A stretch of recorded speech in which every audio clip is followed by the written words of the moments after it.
Hello, foreign friends who are still stuck outside China. I'm sorry, some of you I couldn't receive the call. As we know, Facebook is not really uh, accessible here.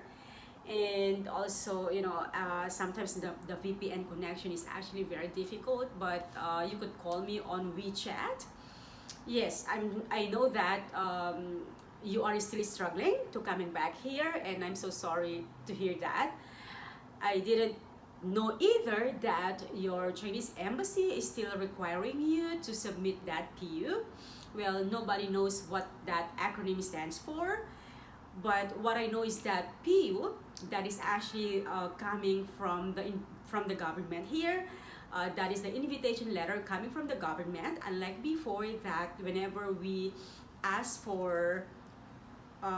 apply in in the school here, and we are going to a different or another school, we would need that invitation letter coming from our employer, not from the government. So actually that invitation letter coming from our employer, that is actually very easy, and we know that. But this kind of PU, the invitation letter coming from the government, that is actually very difficult to get, because they have these certain qualifications or requirements. And also, not all schools, international schools, are qualified to get that, especially from the recent um, from the previous months, or from what do you call this one, yeah, from the previous months. Unlike this time, it's actually now a bit easy, or a bit easier. Yes, because actually, in our country, in our embassy, since the Chinese border is opened to foreign nationals, our embassy is not requiring that PU letter anymore. So those who have that valid, those who got visa or residence permit, and this residence permit is still not yet expiring, so we can go back anytime here. So, but yeah, because the Chinese border is already open. But I didn't know that in your country still, that is so sad. Well, that's it. Your employer should ask for the government for that PU, and it's not that easy, just like I said, because you need to wait for like six weeks for you to get that PU letter. And right after that, you could apply that PU letter into your Chinese embassy in your country to give you that visa. Let's say working permit visa, or yeah, Chinese visa to coming back here, and then that would be easy. So that is one. Second one is flight. Yes, that is true. It's very expensive today. This time,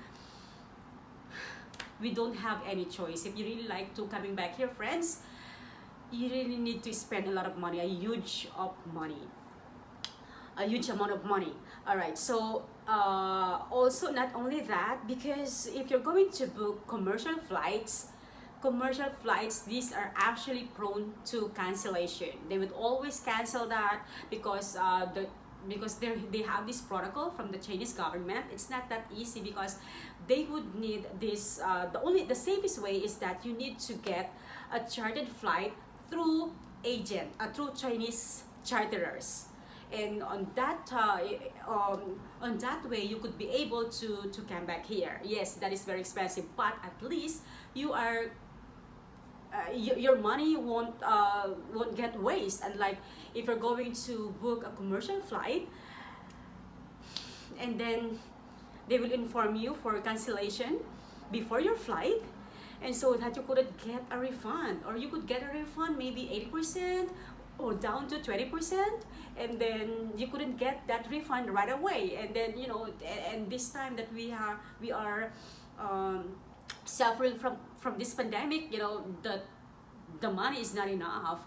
So it is not wise to book for a commercial flight. So again, in your country, you could just try to check where you could contact these Chinese agents or Chinese charterers, because this is only the way and no other way. You know, we Filipinos, we try that. There's so many Filipinos who already tried that booking in commercial flights, but still no way. No one got successful on that flight. They will just go back to Chinese charterers. So that's it only for the PU and then flight. All right. Also, the cons in this chartered flight is that your swab test, because of course you need to have that negative, you need to get that negative COVID test, or else you cannot fly. Okay, so what else, friend? What else? What else? Yes, yeah. So when you come back here, everything is actually coordinated. So you need to prepare for your HD. So I'm going to talk about my experience in our country. So maybe you've got the same procedure, or maybe different, maybe a little, but at least you would have an idea. Okay, so first one is, yeah, the swab test, and then booking that flight to agent, Chinese charterers, and then second is your health declaration, your health declaration form that is coming from the embassy. They're going to put the stamp, and you need to get that, because before you are going to check in your luggage, they would ask for that. And aside from that, they would ask you also for QR code from your cell phone.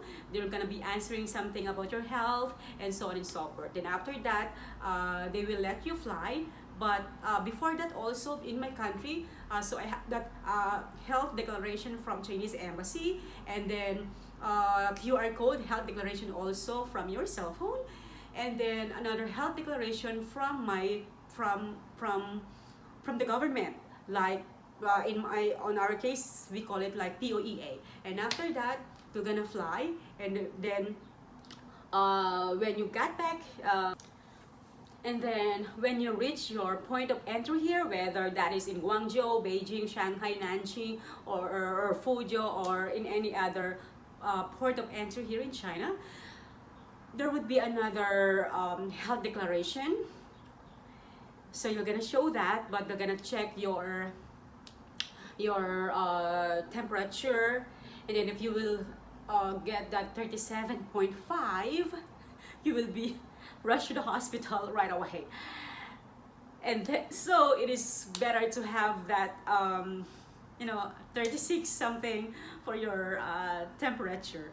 And so only that one, and then they will just look at your HD, yeah, the QR code, health declaration from your QR code.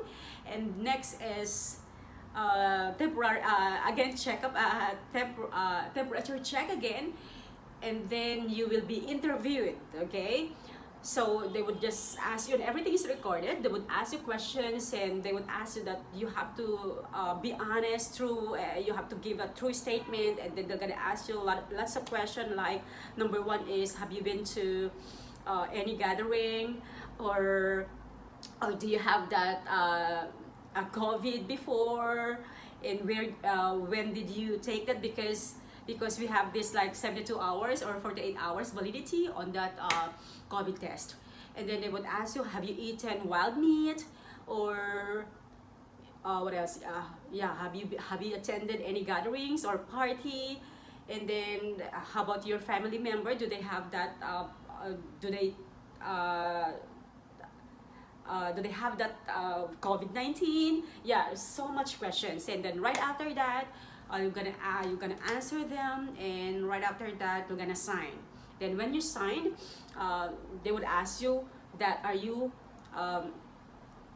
would you like to take another swab test here? Or, of course you cannot say no, or else you cannot pass to that immigration. So you would say yeah, of course. And then and the swab test is actually brutal.